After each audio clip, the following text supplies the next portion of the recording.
Hi everyone, welcome back to Jack of All Bricks. I'm Jack, and this is where I like to post video reviews and updates for all Star Wars Lego sets. So if you're into that kind of thing, hit the like button and maybe consider subscribing. That way you won't miss out on future videos. Now, if you were with me last week, you might have noticed at the end of the video that I kind of gave a not so subtle hint as to what this week's video is going to cover. If you haven't checked out that video yet, go check it out now, actually. It's only 3 minutes long. It's just a nice little short build of the Millennium Falcon, as you'll see just over there. But yes, I promised something bigger this week, and I'm going to deliver.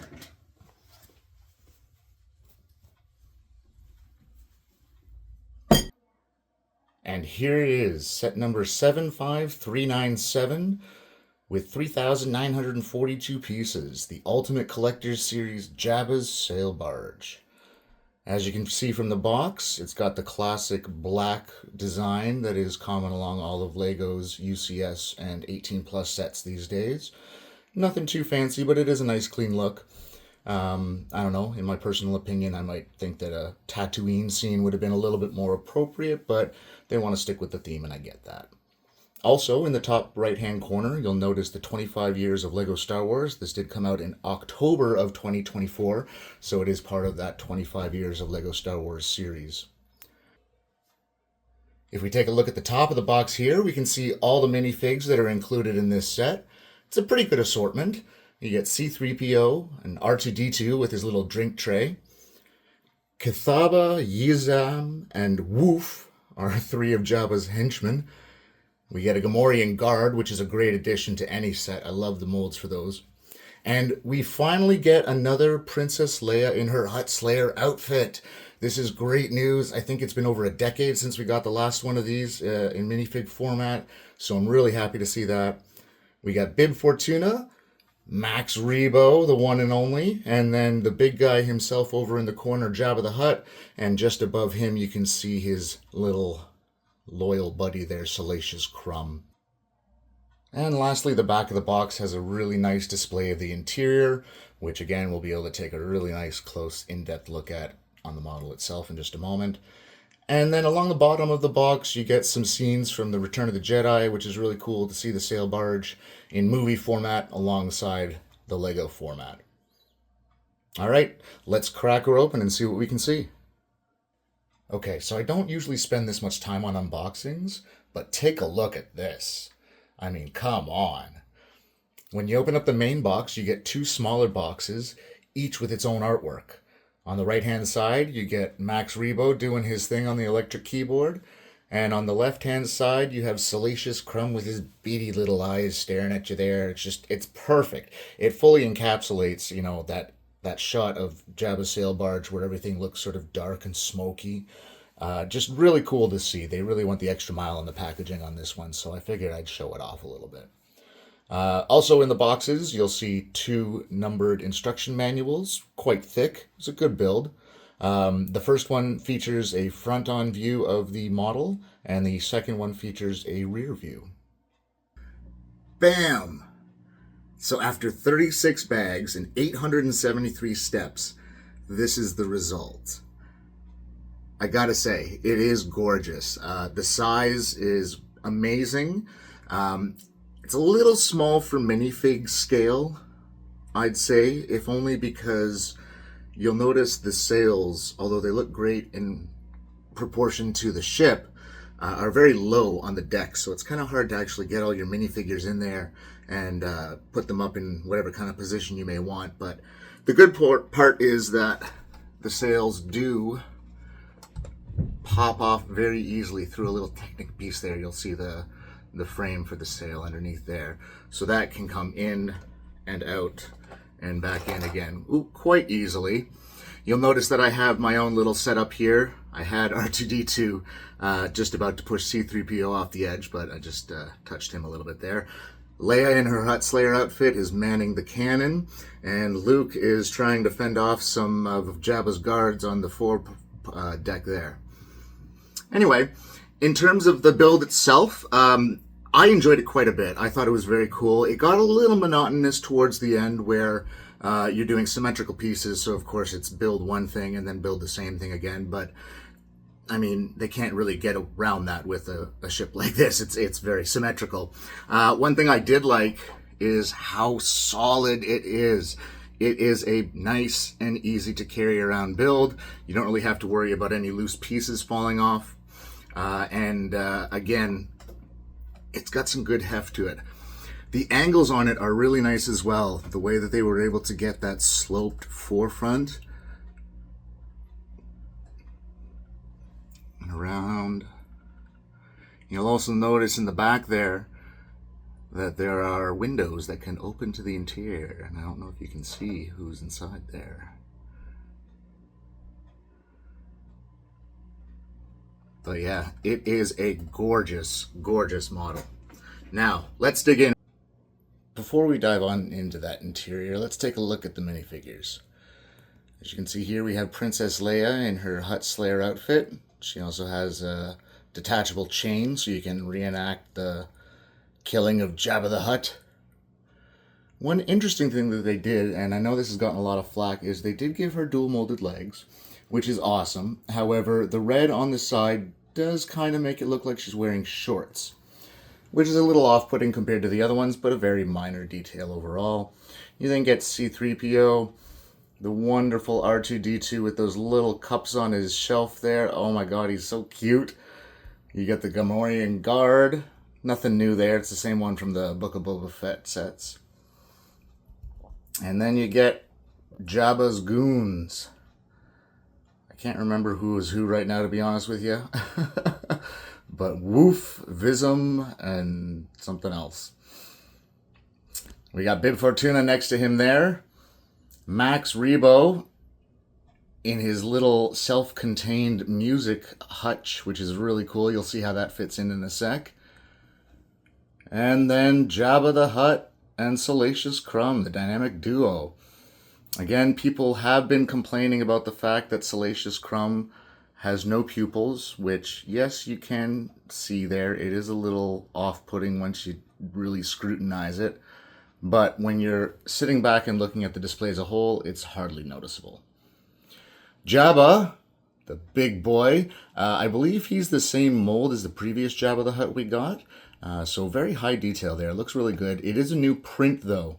The printing on the face and body are slightly more distinct in this newer version than the older one. So yeah, here's the minifigs. Now on to the ship. The first room we're going to take a look at is the cockpit. Here you can see two really nice high-back chairs that are fully posable for you to put your minifigs in, whoever you want to steer the sail barge. It's also got an array of dials and displays and consoles. And while the consoles are stickers, they are very nice, unique stickers to this set, so they're really cool, and they're very detailed. I like the look of this three-panel display here for the pilots to be able to keep an eye on everything while piloting such a big ship. The next room over is the dungeon. Here you got a big barrel in the middle for whatever. We'll let you your imagination decide. On the back, there's a veritable arsenal of weapons there. And you can see this ladder that would go up to the top to be able to come out onto the main deck from the hold. And the nice thing, too, is this actually just pulls right out. So you can actually see better into the hold. And you can see all the weapons there on the wall and everything like that. The hold itself actually comes out as well fairly easily. And on the inside, you'll notice some etching. So some tally marks for someone who's been there for a while. Also, I'm told that the Arabesh there at the bottom says Han was here. So that's a really cool Easter egg for those that appreciate those types of things. People like me. And then this can just slide right back into there. And then we get our ladder back in there. The third room over is probably my favorite. It's the kitchen. Now, again, the stairs and ladder leading up to the top deck are removable so that you can get in there and see all the detailing. I'm getting nice and close here for you. There we go. So you can see there are even plates in the cupboard underneath the counter. You have a pan on the stove. You have the stove itself, which has a flame and a range hood. You have utensils on the wall, a trash can off to the side. Just everything is so detailed. There's the big cleaver up in the top. And then we also have on the side here 2 little recipe cards, again in Arabesh, for what is it here again? I think it's like Jawa soup and bantha roast. I believe that's correct. If anyone wants to correct me, please feel free to do so in the comments.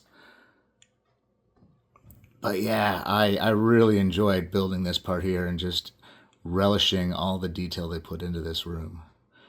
I mean, it's Jabba's sail barge, so obviously he has a decked out kitchen.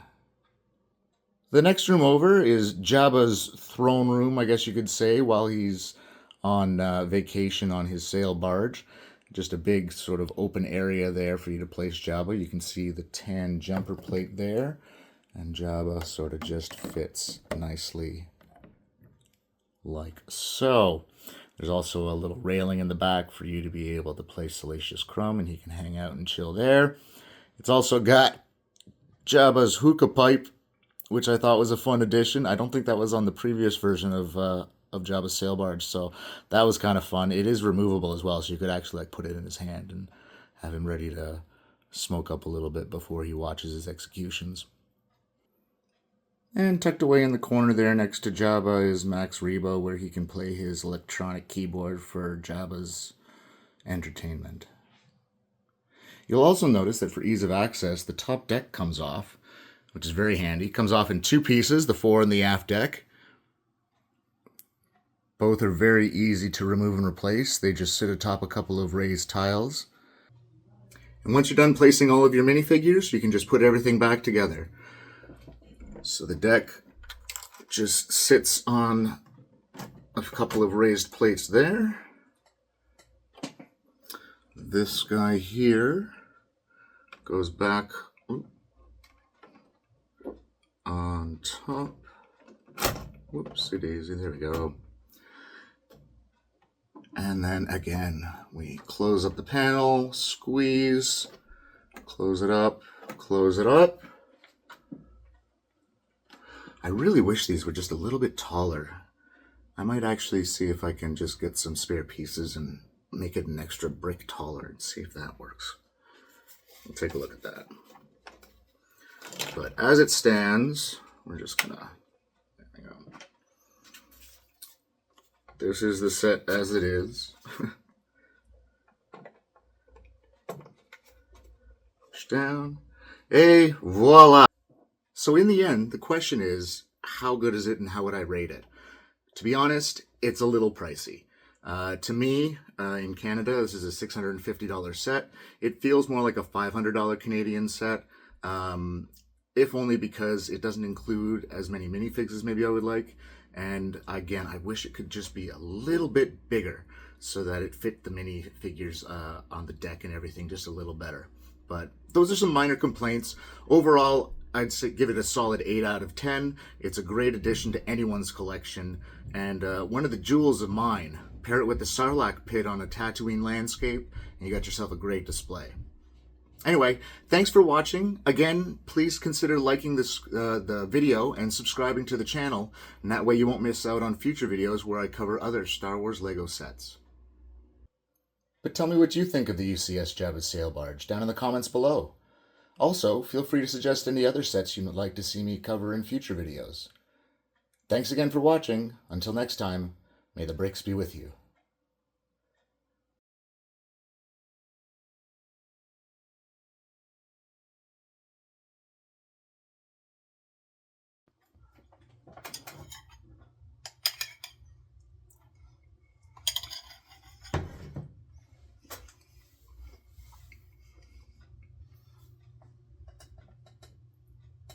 reviews and updates for Star Wars Lego sets. Oh my goodness.